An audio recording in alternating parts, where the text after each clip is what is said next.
कुछ सालों में भारतीय रुपये में बहुत बदलाव हुए हैं। भारतीय रुपयों के रंग आकार में कई बदलाव देखने को मिले हैं। कुछ नोट बंद हो गए तो कुछ नए नोट आ गए। भारतीय नोटों में भले ही कितने भी बदलाव क्यों ना हुए हों, लेकिन एक बात जो कभी नहीं बदली वो है नोट में छपी महात्मा गांधी की तस्वीर। शुरू से लेकर अब तक भारतीय करेंसी के नोट में महात्मा गांधी की तस्वीर में कोई बदलाव नहीं हुआ है। आइए आपको नोट में छपे महात्मा गांधी की तस्वीर की पूरी कहानी बताते हैं। भारतीय रुपए पर सबसे पहले महात्मा गांधी की तस्वीर सन 1969 में छापी गई। इसी साल गांधी जी की जन्म शताब्दी थी। इस साल छापे गए नोटों पर गांधी जी की तस्वीर के पीछे सेवाग्राम आश्रम भी था। उस दौरान इंदिरा गांधी देश की प्रधानमंत्री थी और एल.के. झा आरबीआई के गवर्नर थे।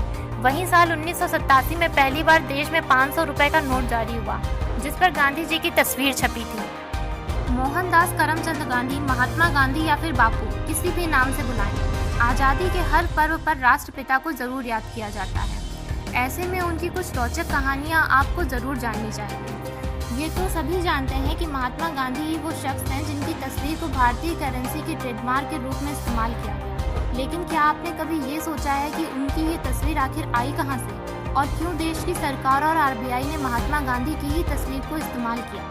आज हम आपको बताएंगे नोट पर आई तस्वीर से जुड़ी कहानी। करेंसी ट्रेडमार्क है महात्मा गांधी। भारतीय करेंसी पर गांधी जी की तस्वीर अंकित है। देसी कागज पर छपने वाले नोटों पर भी यही तस्वीर अंकित है। ये हमारी करेंसी का ट्रेडमार्क है। लेकिन सवाल यह उठता है कि गांधी जी की यह तस्वीर कहां से आई, जो ऐतिहासिक और हिंदुस्तान की करेंसी का ट्रेडमार्क बन गई। दरअसल यह सिर्फ पोर्ट्रेट फोटो नहीं, बल्कि गांधी जी की संलग्न तस्वीर है। इसी तस्वीर से गांधी जी का चेहरा पोर्ट्रेट के रूप में लिया गया।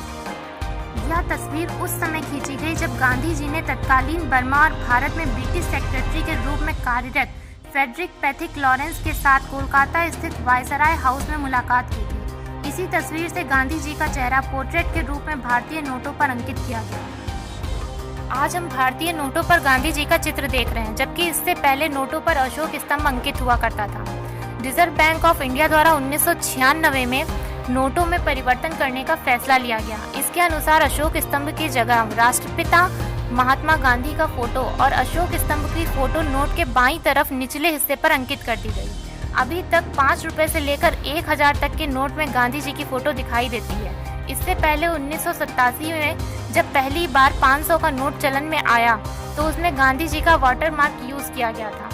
सन 1996 के बाद हर एक नोट में गांधी जी का चित्र अंकित हो गया। करेंसी ऑफ ऑर्डिनेंस के नियमानुसार 1 रुपए का नोट भारत सरकार द्वारा, जबकि 2 रुपए से लेकर 2000 रुपए तक की currency reserve bank of India द्वारा जारी की जाती है। वर्तमान में 2 रुपए का उत्पादन बंद है, लेकिन पुराने नोट अभी भी चलन में हैं। इससे पहले तक नोटों पर किंग जॉर्ज की तस्वीर अंकित हुआ करती थी। भारतीय रुपया 1957 तक 16 आनों में रहा। इसके बाद मुद्रा की दशमलव प्रणाली अपनाई गई और 1 रुपए का निर्माण 100 पैसों में किया गया। महात्मा गांधी वाले कागजी नोटों की शुरुआत 1996 से शुरू हुई, जो अब तक चलन में है। अशोक स्तंभ वाले नोट आए, ऊपर किंग जॉर्ज की फोटो वाला नोट और इसके बाद चलन में आया अशोक स्तंभ वाला 10 रुपए का नोट।